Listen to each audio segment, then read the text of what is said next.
So good afternoon, everyone. Hope you're having a good lunch. We want to welcome you to the MCOE's 2021 Career Industry Day. This is our employer panel on information technology. Myself and Luis Sorbavilla are hosting today. We really appreciate having you here. And with that, let's introduce you to the panel. Nanette, why don't we go with you, ma'am? Hi, I'm Nanette Wagner, and I'm the director at the Merced County Office of Education in the IT department. And I've worked for MCOE for 24 years. And I started at an entry-level position as a network engineer and worked my way up to director.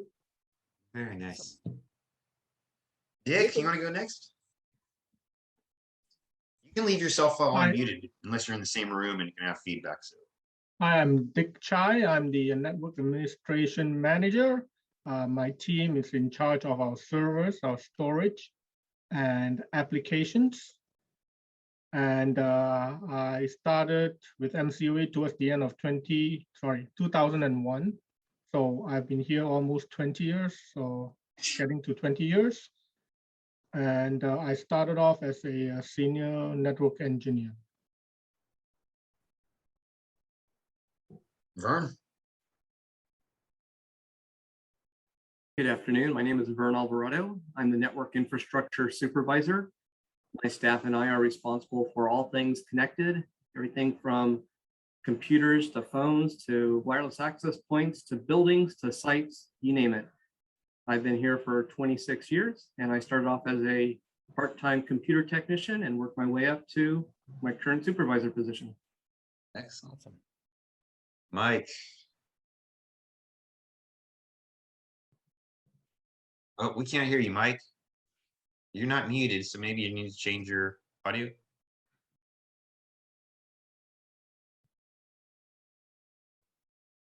Could be his headphones. Sorry about that.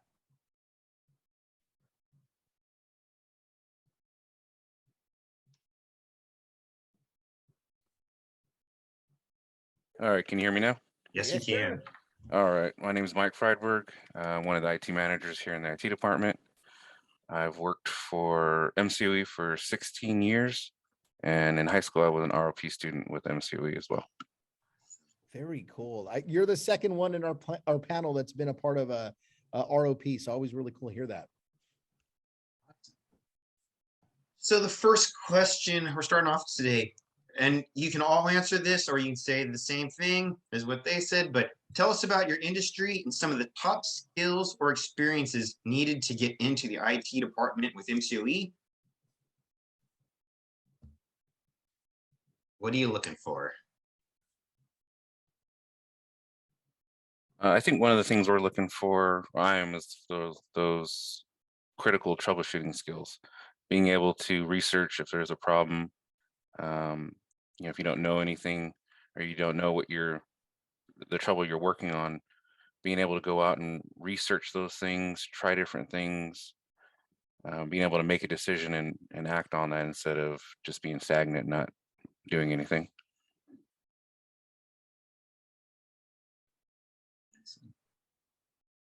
Good point.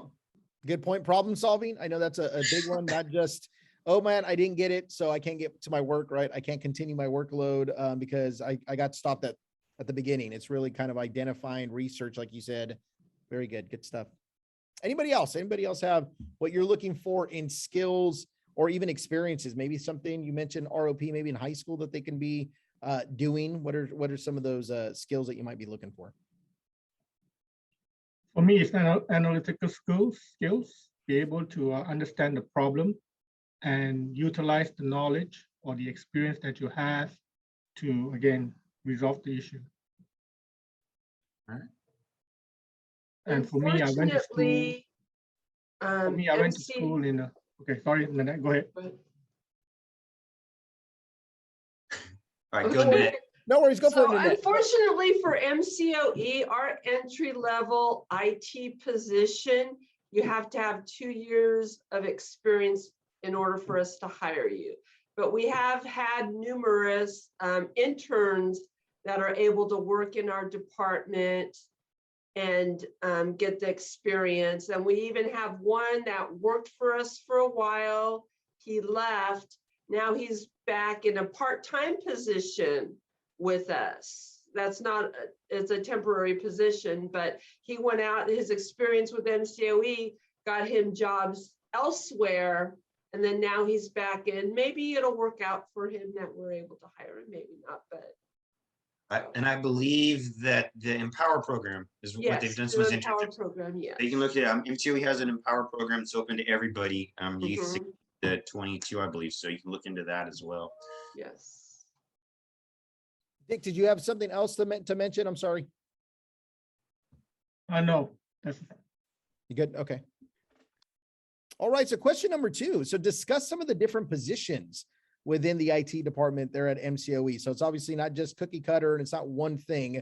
All 4 of you do 4 different things and oversee a lot of, and I think that's what's exciting by getting not just one person, but getting all the different experiences that you have had and even mentioning some of the duties that you do. And if you can describe some of the different positions that you guys offer. I can start off with this one. So within my staff, I have 3 different positions. I have a network infrastructure technician. Their primary job is to troubleshoot devices getting connected to the network. The next position above that is more of a network analyst position where they troubleshoot the equipment in the wiring closets, the things that the students and staff don't see. They go from wiring closet to wiring closet, troubleshoot, make sure the connections are working, make sure the configuration of the equipment is working, nothing has changed, we have power, things like that. The next position above that is a senior position, which is a network engineer, and that position is responsible for primarily designing and implementing projects within our organization as well as for school districts. And so those are the 3 primary positions in the network infrastructure side of the house. Very cool. How about anybody else? on my, excuse me, on my side, on the network administration part, we have 2 positions, excuse me, 2 different positions, the network analyst senior and the IT applications analyst. Basically, MCOE's IT, the MCOE IT department, we are not a programming shop, we are more of an implementation shop, meaning we bring things in and then we install them and implement them.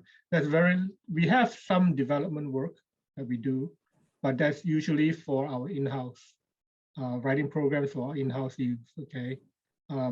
So even though we have a IT applications analyst, it's 2 different tracks. I wouldn't call it 2 different tracks, they have different focus. One of the my IT applications analyst, they focus on our financial system. They focus on the system side, which is storage, operating systems, our Windows operating system, and our Linux operating systems, servers. Okay. And then on the network senior analyst side, they will be focused on looking at installing some of the programs or being the first level of troubleshooting for our some of the applications that we use. Good. Mike, would you like to go next? Sure. So on my side, we have 3 different classifications. We're starting off with the user support technician, the network analyst senior, and then a application analyst position that focuses on cybersecurity. But the range of duties goes from your basic help desk answering the phone calls, remote support, setting up and moving new systems for staff and students, mobile device management, so your Chromebooks, your iPads, your MacBooks. We even have some Kindles out there that we work on as well. We do all of the technology purchasing for MCOE. And then on the cybersecurity side, that position is going to be responsible for ensuring or improving our security posture within the department and making sure that we're adhering to the the most recent and up-to-date policies and procedures and recommendations for cybersecurity. Awesome. So we've heard from 3 different people, and it's like a lot of positions, at least a few positions within each one. Nanette, would you like to round it up? Or I'm sure there's other things that that is offered at least through the IT department. If not, I've got a question for. I have a question for Yeah, Nanette. go for it. Sure. I'm So sorry. I kind of oversee the department, but those 3 managers are the brains of the outfit that gets stuff done. And here's I an easy- agree. I know without them, we wouldn't be able to operate. So it's one of those things Yes. in education. Really quick, if something is not working on a computer, we wouldn't even be able to Zoom right now without the help of all these wonderful people to help us with our technology, our devices, the internet, every little thing really is that foundation we need. So just to kind of let anybody know in the audience, this is the future. This is where we're going, and it's super important. I'm sure your department has grown from maybe a handful to obviously there's a lot more people We that are went in from it. 6 when I started to 22. So it's growing. It's a growing, Yes. it's a growing industry, right? Go for it, Greg. I'm Yes. sorry. Go So for it. Nanette, this is probably a softball question. You mentioned someone mentioned school districts and stuff. Can you real quickly say like what MCOE? Because you help out, I believe, the school districts and maybe even some of the city. Can you kind of talk about the MCOE, kind of what we do for the community? Yeah, MCOE oversees the financial system and that all of our school districts use to pay their employees and their vendors and pay their bills. We also provide the internet service for all of our school districts but one. And we provide fiscal oversight for the school districts. And we are the IT support for a lot of our smaller districts. But as technology has become so important and critical to the learning, a lot of the districts that at one time did not have their own IT staff have at least one person on site to help support the technology. And that is oftentimes a good place for people to start, is in the smaller school districts to get that fundamental knowledge and experience. Good point. Kind of job growth there. Perfect. All right. So you all started kind of at the bottom. So what's the example of the career ladder working in IT for MCOE? You all started at the bottom. How do you get to where you are now? What's that process look like?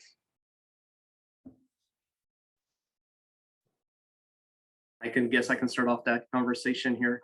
So the job positions obviously over time change. And so the positions that were previously held within my organization are no longer valid, but they're similar positions that have then been broken up into other positions because we've grown so much, as Nanette mentioned, from 6 people to 22 people. When I started, there was only 5. So we've grown quite a bit. So going from a entry-level part-time computer technician to a full-time computer technician, I basically went from computer to computer doing updates. At the time, we went from DOS to Windows, sorry. We're updating Windows computers. We're getting people connected to the internet for the very first time because we didn't even have internet services back then.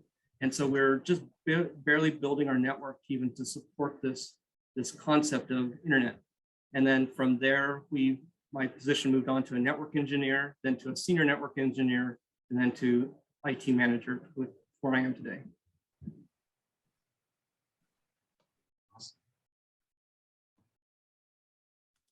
I was going to say really quick on the other one, Greg, it also seems like longevity, right? Because I think Mike had 16 years, we've had up to 20 some years. So some of that is learning, especially because IT is such a kind of always growth. It's changing constantly. So having people who have that experience, I'm sure become very valuable within an organization because it kind of takes you to the direction that we're going. It's not like you're having to onboard somebody new. So having some of that senior people, but all those years you've heard, I'm sure makes a big impact with kind of that career ladder. And it helps that people are dependable and reliable are key factors in anybody moving up in an organization. Agreed. Not just MCOE. Right. But other than a career ladder, for me, my career at MCOE was a little different. When I started with MCOE, I was doing server work. the email system, our Windows system, and then I moved over to the network part. So where I was no longer doing any server work. And then I came back on the server team. Well, So it's it's good like, to get you know, that experience. Right. And I think that's the most, one of the, in just saying all careers, but just having that experience, Right. trying out some different areas, especially when you move up and become that supervisor, it's because you've been in multiple roles or at least an understanding of everything, all the pieces that go together. So you guys are all prime examples of definitely all the pieces there. So And definitely, in fact, yeah. one of my staff is doing the same thing. He started under Vern with the infrastructure, and now he moved over to my section to work more on servers and applications. So That that way, I lateral think movement. you get a feel, an understanding of how the entire computing operation of MCOE. Mhm. So there's value to the lateral moves, not just the Right. vertical That's moves up. yeah. Good point. Yes. My experience was similar. I started off doing user support, and then gained that base knowledge of the user support side, transitioned into server work, and then transitioned into the infrastructure side and gained knowledge in there as well, and then moved over to the management side. And so I think for all of us, having that fundamental knowledge of how things operate and having that general knowledge and then increased specific knowledge is how we see growth. You know, you start off in the entry level position, and as you master that, you start learning specific knowledge and more in-depth knowledge, which then takes you to another position to where now what you're working on is, you know, higher level, higher expertise, higher skill, and then from there you continue to learn. It's a continual growth process. Agreed. Good point. Any questions, Luis? Anyone sending I students? have not seen any questions. No, no, I've not seen. If you have students, feel free to direct message Luis Sorbavia or Janice Rogi, and they'll be happy to ask them for you. Mhm. So what are some of the incentives in working with MCOE or in the IT department of MCOE?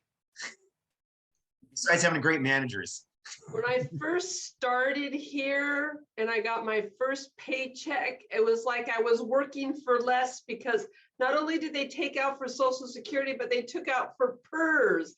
But now that PERS is a retirement fund for the public employees retirement system. But now that I'm a year and a half away from retirement, I don't think it's so bad anymore. So I think that is a good perk for working for MCOE. You might not make as much money as you do in the private sector, but in the long run, for a long-term job or position, this is a great place to work. That's my 2 cents.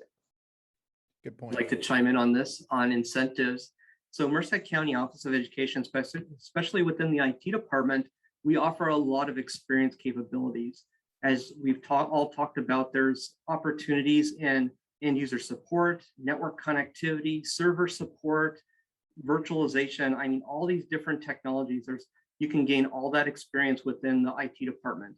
So it's just not, yes, you can join the IT department in any one of these 3 different management or manager supported fields here of IT, but you have the ability to gain the experience, not only the experience within our organization, but we, as Nanette mentioned, we also do a lot of work for our school districts. So you get to possibly go off site and do other work at school sites to give you even additional experience that you would normally not have just by working in an office.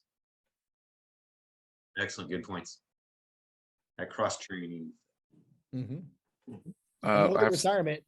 I have something I'd like to add to that as well. With MCOE here, just the sheer volume of technology that comes through and different varying technologies as well, as the different departments want to try different versions of something or different models of this or that. It comes to us first. We get hands-on first. So we get to learn these new technologies before they're being deployed because we're expected to support them as well. Good point. It reminds me of the movie Batman, which is probably a little bit older out there for our younger generation. But it's like, where do you get all those cool toys when he's telling the Joker that? It's like, you guys get all the cool toys first. And like you said, that's a big incentive. So if you take that that kind of experience and being able to do that, you're kind of, 2 steps ahead of the other person. So good stuff. Yeah, as you and I are both, Luis, so like on Windows and laptops, probably both and Macs sitting next to us, right? Next to each other right at the moment. Having to learn, yes, because it's definitely different when you've only been on Windows and having to learn a different system for sure. So I had a quick question, Greg, coming Yes. actually from Lily Pulido, who works with Merced Union High School District. She's helps with their CTE programs and really connecting their teachers and students to opportunities. So her question is for the panel, would they be, or I'm going to try to, because it's question to me, but I'll try to word it right.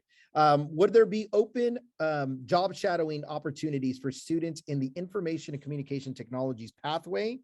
Unfortunately, they stumble upon not a lot of opportunities for their students in their programs to get that kind of hands-on experience. Just out of curiosity, where is that possible through MCOE to do kind of internships with those specific programs? Put you on the spot. Well, you mentioned that Empower program. That's one thing. I mean, we don't mind somebody working. I mean, they can't just call us up and say, hey, we want to shadow you. It needs to be organized by somebody on the education side to bring them in like they have been. Now, sometimes we're really busy. There might be times of the year where we don't have the time or the resources to do that. But for the most part, we do try to accommodate people. Mike, who's the one gentleman that we have right now? Is he Empower also? Yes, we have an Empower intern right now. So that's It's an The opportunity. Lily reach out. It's potential. Yeah, we don't, again, like Nanette said, if it has to be organized, but we don't have a problem at all, providing on the job training and that knowledge that they can take elsewhere and get those 2 years experience and possibly come back. Absolutely. Awesome. Great So the question, next, Lily. yeah, no, great question for sure. Especially because we're talking CTE, we're with ROP and adult ROP. That's what we do is we have programs that we hope to connect students with internships or opportunities to learn and get that. I mean, from medical to construction, logistics, and now in this one, we're talking about, information communication technology. So next question number 4, what could a high school student be doing right now to help prepare themselves so they could be a standout working in your IT department at MCOE?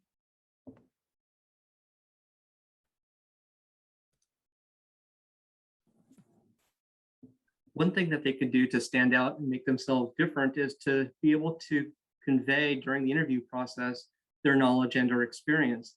And so if they're able to job shadow, intern, or even go off on their own and do like self-certifications in the technology field, become more aware of what technology you want to be able to support or be able to use, get familiar with that technology.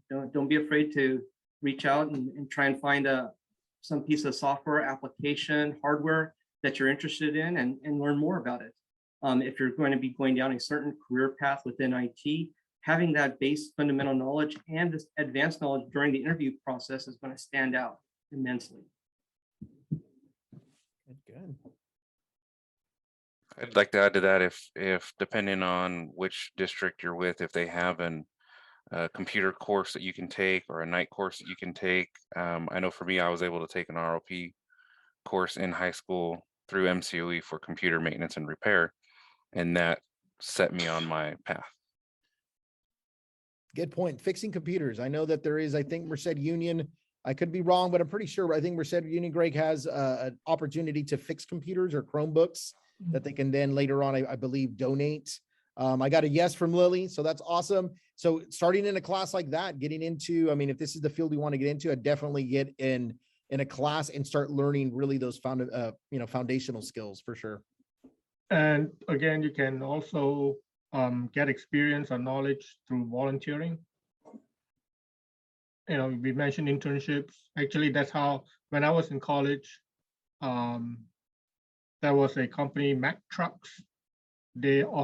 And because I was a foreign student, I couldn't get paid working. Then they had an unpaid internship. So I worked for them for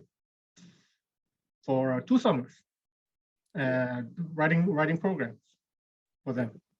And that's why sometimes volunteering, So, right? Sometimes it's not that we're getting dollars, but what Right. you are getting is the experience. You're able to network with others, get to know the company, and maybe that will open up doors. So look at internships, even if we're not getting dollars, as a huge opportunity for Right. sure. Yeah, the high You can, school. put in your resume, Mhm, how mhm. towards your experience. Yeah, on that, your high school students, if you're volunteering at church, like doing that computer work, or find a local business, you want to help do some data entry, Mhm. and you'll never know what you're going to learn. Shows good work experience on your resume. Plus, the volunteer work always looks nice as well, and you gain the experience. Mhm.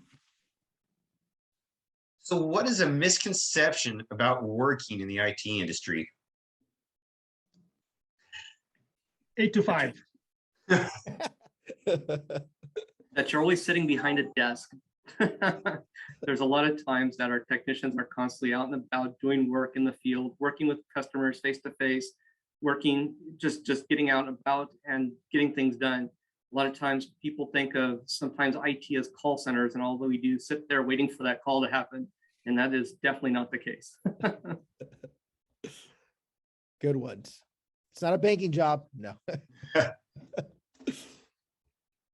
about you, IT Mike, is Nanette? just not, IT is just not a male occupation. There's more females coming into the field. We have a couple of females working in our department, and we do not a lot. We do see them on our application side too, our applicants sometimes. I think that's a great point. It's kind of like construction and some of these other what we deem male dominated kind of industries, but it's great to hear, well, not one, just to see also you and your role and your position, how many years you've been there, that it is a female oriented, right? We can, there's obviously a lot of work to be done. And it's sometimes breaking that stigmatism in high schools and knowing that, hey, it's not just a career pathway for dudes, females can do this as well. So good point. And also a lot of people think about IT as computer science, therefore I have to be very good at mathematics. Well, there are different areas of IT that are not mathematically or math intensive. So don't be afraid. Mhm. Mike, did you have something? I thought I saw you unmuting there. Yeah, I was just gonna say, I know when I was in high school, I had one of my misconceptions about IT was they're just sitting there watching everything that I'm doing. And we obviously have systems in place to monitor things, but we are all far too busy to just be watching what everyone is doing all the time. But having, understanding that it is, again, we get calls, and with MCUE, we could get a call that will take someone to, load up and head to Camp Green Meadows, go to Modesto, Madera. And so you really never know what's going to happen during your day. Yeah. Good point. That was a funny one, Mike. I like that. You guys are way too busy for that. I always thought Mike was watching me through the screen when I'm watching cat videos. I just thought, like, they're so cute. So, all right, let's keep going here. So transferable skills, and we also call these employment skills or soft skills. These are non-quantifiable. So it's your communication, your empathy, your collaboration, critical thinking skills. So we're curious, what type of transferable skills could we bring if we're working in a different industry that would be useful within the IT department? And then on the flip side of that, what kind of those soft skills am I going to learn from working with you guys that we could then take to a different industry if we go somewhere else later on? I would think that being able to talk to people on the phone is extremely important. I worked at a call center before coming to MCOE, and we did phone support, and being able to convey what you want that person on the other end of that line to do is extremely difficult. And so having that ability to do that and be able to remain calm and that keep them comfortable with you while you're trying to explain something to them is definitely transferable. And you have that voice, Mike. You have that soothing voice. It's almost like that, radio. I get the radio voice at times. People tell me I have, which I don't know why that is, but in hearing it, I could totally see that part. And like you said, having patience and explaining something that you know how to do in 10 seconds, that it's taking them 3 minutes to do. It's another empathy. You're trying to put yourself in their shoes and kind of, be relatable, but also kind of make sure you're getting your information across. I do have to agree with Mike that communication is going to be like the #1 key, because if you're not able to communicate, then it's only going to be more difficult to accomplish what you're trying to accomplish. But in addition to communication skills, I think you also need that you also will pick up analytical skills. This needs to happen first before this needs to happen. And so a lot of times it's understanding the flow of how technology works in order to be able to troubleshoot. And by understanding and finding those analytical skills of this needs to go to this, needs to go to this, is transferable anywhere you go, no matter what position. And for me, further to what Mike said about conveying what you need, not only through speech, but through writing. You need to be able to write properly, clearly. I think a lot of, there has been instances where I see where people write, they think it's texting. No, it's not texting, it's writing. Exact, complete sentences, right? And Yes, complete sentences, right. good points.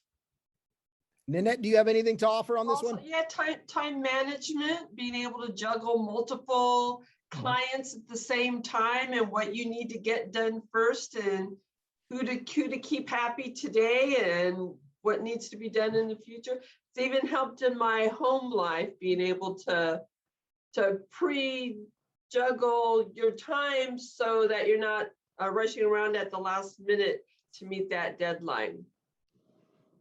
And that's with any business. Agreed. No, all good points. All good points. All right. So question number 7, if you had to make an educated guess, what new skill will be needed in your industry in the future? So this may be that interpersonal skill. We talked about communication. That's not really new, but what are the type of things? Maybe it's a programming. What is the direction that you see coming, and where should students be really focusing their energy or time, or take a class? What do you guys see? Technology is constantly about change. And so there's a lot of change in technology from one year to the next school year. And so we have to be able to be prepared to support any technology as we move forward. And so having the ability to learn new skills, or the ability to change with the technology, is key. Being adaptable, right?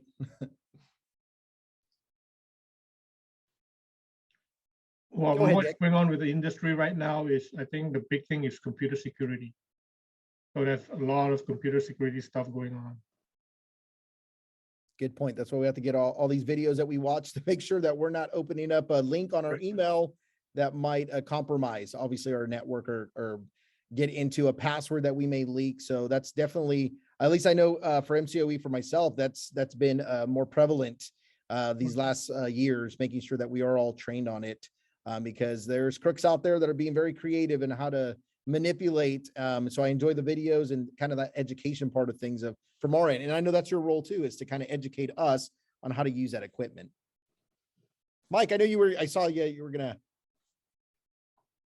Yeah, one of a skill, I mean, it's not a new skill, but programming. The way with technology as it's growing, we're seeing self-driving vehicles, we're seeing these technologies come out that at their core is based off of a program. And so having the ability to program and learn programming is going to be essential once we start getting into, again, more mass-produced self-driving vehicles, AI, things of that nature. So it's not a new skill, but I believe it's becoming more prevalent, along with security. So Mike, let me follow up then. What should they be learning? So I know you can take class on your own. Apple has, not Swift, but they have their own programming language for iOS and everything they can learn. What's the really useful programming they should learn right now? There's 100 of them out there probably. I would say that there's no one that's more important to learn. I think understanding the fundamentals of programming, how things in a logical order work. If A happens, what's it going to do if A happens? What's it going to do if this happens? What it's going to do? The logic behind it. And so actually learning the many different programming languages is be more beneficial, in my opinion. Good to know. Mm-hmm. Do we have any other questions from the audience? We're actually ahead of schedule. I thought, so I'm curious. when we talk about skills for the future, augmented reality, it seems like it's kind of the big thing. Virtual reality is getting there. Do you think that's something that maybe will play a bigger role in education, maybe? I mean, we have several different VR units here within MCOE, so it's already being used. It's, I would think in order for it to be more adopted in the classroom, we would just need to get essentially more staff or teachers who are comfortable using it, being able to put that into some type of curriculum. Good to know. Luis, If you let's have- put I in was a gonna ask really request. quick for students, if anybody's interested in a question, I know we had to unfortunately kind of close the chat down, but direct the messages to me, Luis Sobrevilla, you can direct them to me, and just like Lily was able to do it, I will ask the question for you if you are interested. So I got one coming in here. What school would be the best to attend to work in your area of work? So I'm guessing probably like post-secondary is what I'm guessing. Obviously, there's some programs in high schools, but if you were to go to, another schooling, what is it that you might be looking for? I would think, I'm not necessarily sure that the school, the specific school makes the difference as so much as the course curriculum, the content. Going after an associate's in information technology versus a bachelor's, you're taught those different core fundamentals, and the farther you go, you can even gear it towards security. You will learn the fundamentals in addition to this course specific. I mean, our college here has a great program. The UC has a great program. I guess it comes down to what you're able to do as far as financially and what's near you. There's A+ certification that we asked for at our entry level. Yeah, it's called A with a plus next to it. It's called A+ certification, and that gets you certified in basic hardware, computer hardware, and software. That's a good place to start. So I had a follow-up questions. How many years of education were needed after high school for your position? So you talked obviously probably a 2-year degree, even a bachelor's, possibly 4. So what kind of years are you guys looking for to get into a position? 2 years of on-the-job experience. So it's more the experience than necessarily just the education piece of it. Yeah, 2 years of experience, and that A+ certification that I mentioned gets you in the door at MCOE. So I have IT is one of the rare fields where you can just, it's sort of certificates. So we've got Yes, certificates. certifications, yes. So I'm curious, when you're looking to hire somebody, and if there's 3 or 4 applicants, one has a bunch of certificates and one has an AA degree from the community college, and one actually has a bachelor's degree from a UC or CSU in computer science, I'll say. Do those weigh differently when you're looking to hire somebody? Or are they all kind of this, what I'm trying to ask, do they have equal weight as far as training? I think in a way they do now. At one time, people with a higher degree did get extra points, but now it's really based on knowledge and experience, and how you answer the interview questions is what we go by. And enthusiasm, attitude, and knowledge in the interview is what we look for. So you don't necessarily have to spend the money for a master's if you got a bunch of good certificates or an AA degree. So No. And as a parent with what kids you going to know. college, It changes so much. Our field changes so much that somebody really needs the experience, not that piece of paper in the field, to know what we need to make implement products and know how to do things. Yeah, it's that balance, but like you said, the experience is very needed, especially if you have in high school and went into working for a business for the volunteer work, internships. That experience is really, really well. Add that A+ Yes. certification, and now you have a little bit of both. Yes. And then you grow within the company, and kind of like all you did, Yes. you grow within the company, and that's kind of where that importance is. So I have a couple other questions. how long did it take for you to determine the career you wanted?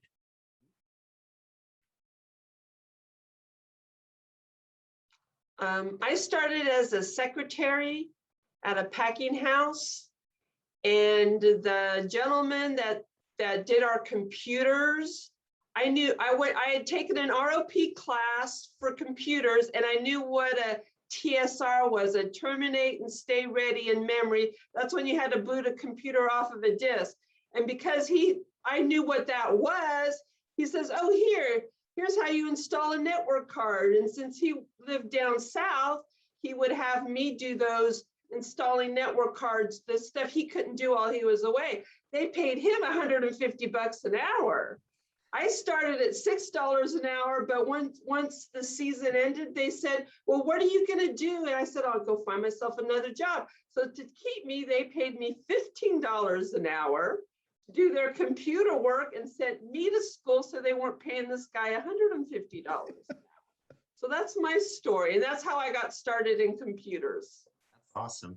It just seemed like the thing to do, and the ROP class was free. That is good. So, and I think with our high school students, because we have a lot of questions, I'm not sure if we'll get to them all, but I think in career, all of us, Greg, myself, Janice, it's not always that planned in high school. We have an idea. I mean, I wanted to teach in high school history, and that was my intentions going to school. And then little by little things kind of, perspective or different things change, or something new, technology starts coming in, and you're like, oh, this is something I think I might like. So there's not a cookie cutter way of saying what you think of at 16, 17 years old is what you'll be doing at 40.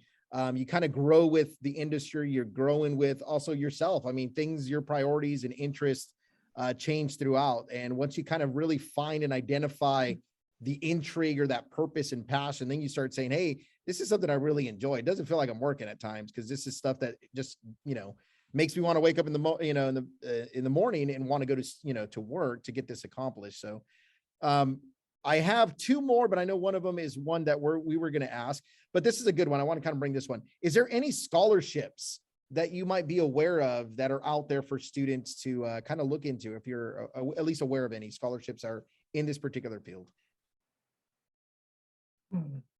That's a tough one. Because they have them for a lot of different areas, right? But FFA is big on scholarships. And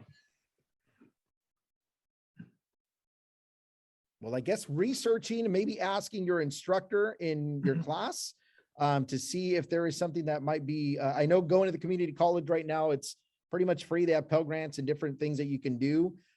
So looking into those opportunities, so you don't have to worry about really putting money out there, looking for ROP classes, things of that nature. Because again, you don't want to be in huge debt and to get into something. So I love the question, because at least it's kind of forecasting, like, how do I get into this and be able to do that?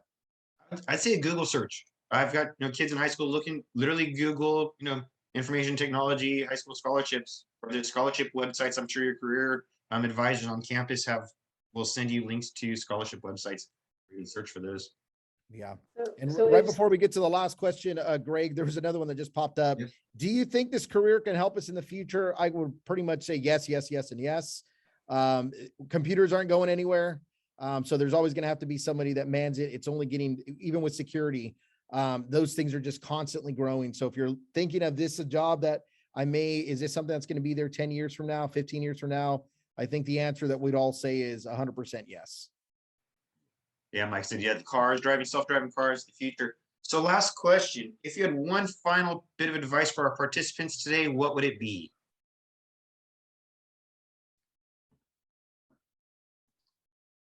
Learn all you can. Just seize every opportunity to learn something new. Be open to change and have a positive outlook. And your enthusiasm is what's actually going to show during the interview process. I would say always look forward to the next achievement. It's a good one. I like that one too. And so really quick, I heard throughout the conversations that interviewing piece, and I want students to identify that part. You can have all the skills under the world, right? And we can be super experienced and have the certificates, But if we can't articulate ourselves, if we're not enthused about it, if we can't interview in a sense where 3 or 4 people on a panel are just like, yeah, this person doesn't have it. And it goes back to that communication piece on why it's so important.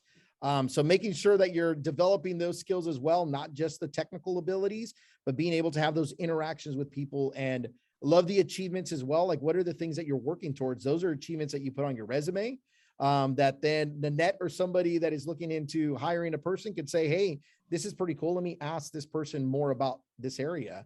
So definitely all those resonate with me. Greg, do you have anything to add, sir? No, I'd say take your ROP class. I know, do portfolio day, you learn how to interview. There's programs out there. Luis and I are teaching how to interview just to our students and all the time.